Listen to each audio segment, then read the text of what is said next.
వచ్చావా? నువ్వు వచ్చాకే వంట చేద్దాం అనుకున్నాను. ఏం కావాలో చెప్పు, వెళ్ళి వంట చేస్తాను.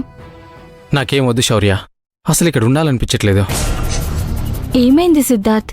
అందరూ బానే చూసుకుంటున్నారు కదా. బానే చూసుకుంటున్నారు శౌర్య, కానీ నాకెందుకో కంఫర్ట్గా అనిపించడం లేదు.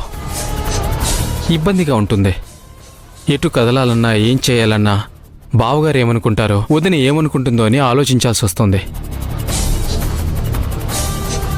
నాకు ఒకటి మాత్రం అర్థమవుతోంది, ఇక్కడ మనం ఫ్రీగా ఉండలేం. నేను నిన్ను ఎంతో ఇష్టపడి పెళ్లి చేసుకున్నాను. ఖచ్చితంగా నేను బాగా చూసుకుంటాను. కానీ ఇక్కడ కాదు, మన ఇంటికి వెళ్ళాలి. మన పాటికి మనం ఉండాలి. నీ బాధ నాకు అర్థమవుతుంది సిద్ధార్థ్. వదిన వాళ్ళు మాటిచ్చారు కదా, ఎలా అయినా నన్ను అత్తగారింటికి పంపిస్తానని చెప్పారు కదా. చెప్పారు, కానీ మనం ఇంకా ఇక్కడే ఉన్నాం కదా. టైం కుదరాలి కదా. వాళ్ళు వెళ్ళాలి, మాట్లాడాలి, మీ అమ్మగారిని ఒప్పించాలి. నువ్వు అనవసరంగా టెన్షన్ పడకు. త్వరలోనే మనం మీ ఇంటికి వెళ్తాం. వెళ్తాం వెళ్తాం అంటూ ఎదురు చూడడమే సరిపోతుంది. నిజంగా నీకిక్కడ ఉండడం ఇబ్బందిగా ఉందా, లేదా మా వాళ్ళేమైనా ఇబ్బంది పెడుతున్నారా? చచా, అలాంటిది ఏమీ లేదు. అందరూ కలిసి ఉండడం మీ అలవాటు. ఇంట్లో ఒంటరిగా ఉండడం నా అలవాటు. నేను ఇష్టపడి చేసుకున్నాను కాబట్టి నీతో ఉండడం నాకు ఇబ్బందిగా ఉండదు శౌర్య. కానీ ఇంతమంది మధ్యలో తిరగాలన్నా, మాట్లాడాలన్నా, నాకు నచ్చిన పని చేయాలన్నా ఎందుకో నాకు అనీజీగా అనిపిస్తోంది. సరే, త్వరలోనే మీ ఇంటికి వెళ్దాం. నువ్విలా బాధపడుతూ ఉంటే నాకు బాధగా ఉంది. చచా, నిన్ను బాధ పెట్టాలని కాదు, ఉన్న ప్రాబ్లం చెప్పానంతే. సర్లే, కొంచెం మూడౌట్గా ఉంది, అలా బయటికి వెళ్ళేసి వస్తాను. నేను రానా? వద్దులే శౌర్య, మనసు బాగుంటే ఇద్దరం వెళ్ళాలి. బాగోలేనప్పుడు నన్ను చూస్తూ నువ్వు బాధపడుతూ నువ్వు పక్కనెందుకు?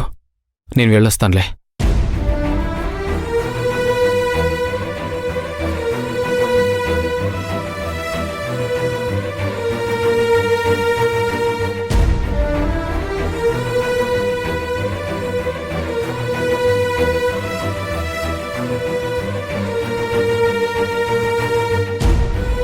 శౌర్య, ఏంటి ఇలా వచ్చావు? ఏమైంది శౌర్య, ఎందుకు అలా ఉన్నావు? ఏం లేదక్కా, సిద్ధార్థ్ ఇబ్బంది పడుతున్నాడు. అది ఎలా చెప్పాలో నాకు అర్థం కావట్లేదు. మన ఇంట్లో తనకిబ్బందే ఉంది. అందరం బాగా చూసుకుంటున్నాం కదా. అందరం బాగా చూసుకుంటున్నాం అక్క, కానీ తను త్వరగానే నన్ను వాళ్ళ ఇంటికి తీసుకెళ్ళాలి అనుకుంటున్నాడు. కానీ అది కుదరడం లేదు. పాపం చాలా అన్కంఫర్టబుల్గా ఫీల్ అవుతున్నాడక్క. తనకి ఎలా చెప్పాలో నాకు అర్థం కావట్లేదు. దీని గురించి బాధపడాల్సిన అవసరం ఏముంది శౌర్య? ఆల్రెడీ మనం మాట్లాడుకున్నాం కదా. నిన్ను ఖచ్చితంగా అత్తారింటికి పంపిస్తాం. నిన్ను ఆ అబ్బాయిని ఇక్కడే పెట్టుకోవాలని మాక్కూడా లేదు. పెళ్లైన తర్వాత మీ ఇంటికి నువ్వు వెళ్ళి సంతోషంగా ఉండాలి. మీ ఇద్దరిని ఆ ఇంటికి పంపించటం, మీ కాపురం చక్కదిద్దడమే మా పని. అదంతా మేం చూసుకుంటాం కదా. ఆ అబ్బాయి ఏదో బాధపడుతున్నాడని నువ్వు బాధపడాల్సిన అవసరం లేదు. నీ గురించి, ఆ అబ్బాయి గురించి మీకంటే ఎక్కువ నేను భూమినే ఆలోచిస్తున్నాం.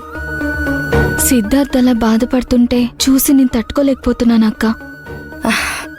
సర్లే, వీలైనంత తొందరగా మిమ్మల్ని ఆ ఇంటికి పంపిస్తాం, సరేనా? ఇంత చిన్నవాటికంతా బాధపడితే ఎలాగా? ఆడపిల్లలు ధైర్యంగా ఉండాలి. ఇక్కడే నువ్విలా ఉంటే రేపు అత్తగారింట్లో ఎలా ఉంటావు? తను బావుంటే నేను బాగున్నట్లే అక్క. తను తనింట్లోనే సంతోషంగా ఉండగలను అనుకుంటున్నాడు. సరే, అదంతా మేం చూసుకుంటాంలే. నువ్వు దీని గురించి ఎక్కువగా బాధపడుకో. సరే అక్క.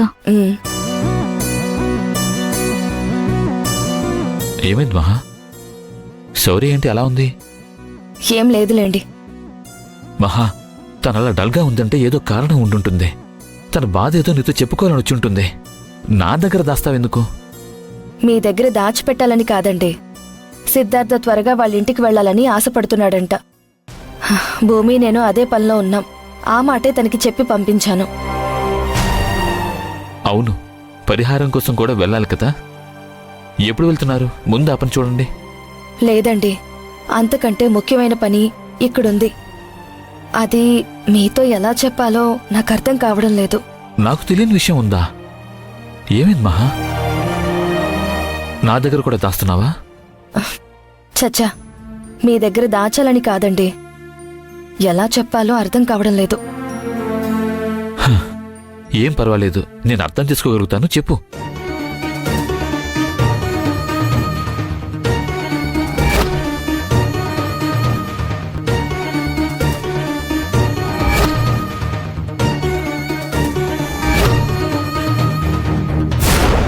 ఇప్పుడు భూమికి అబార్షన్ చెయ్యాలి అంటున్నారు. భూమి అబార్షన్కి ఒప్పుకోవడం లేదు. ఏం చెయ్యాలి అనేది నాకు అర్థం కావడం లేదు. అప్పటికి నేను చెప్పి చూశాను, తను అసలు వినడమే లేదు. ఏంటి మహా, ఇదేమన్నా చిన్న విషయమా? ఆల్రెడీ మనం ఒకసారి జ్యోతిష్యుని కలిసినప్పుడు ఆయన కూడా అదే చెప్పారు. శౌర్య పెళ్లి జరుగుతుంది కానీ చాలా ఇబ్బందుల మధ్య జరుగుతుందని చెప్పారు. అన్నీ ఆయన చెప్పినట్లే జరిగాయి.